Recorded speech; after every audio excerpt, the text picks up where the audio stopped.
Everyone out there, please like, comment, subscribe. Is your first 360-degree look at the OnePlus 8T. The upcoming smartphone features a 6.55-inch Full HD Plus display with a 120Hz refresh rate. It has a single punch-hole selfie camera in the top left corner. As for the ports and buttons, you get the power button and alert slider on the right spine and the volume rocker on the left. The bottom edge is home to a USB Type-C port, loudspeaker grill and an ejectable SIM card tray, while a noise-cancelling mic can be seen at the top.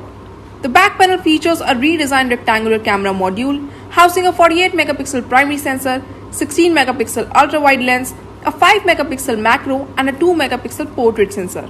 The front camera is likely to be a 32-megapixel unit. The OnePlus 8T will be powered by the Snapdragon 865 processor with up to 12GB RAM and up to 256GB of storage. The phone will run OxygenOS 11 based on Android 11.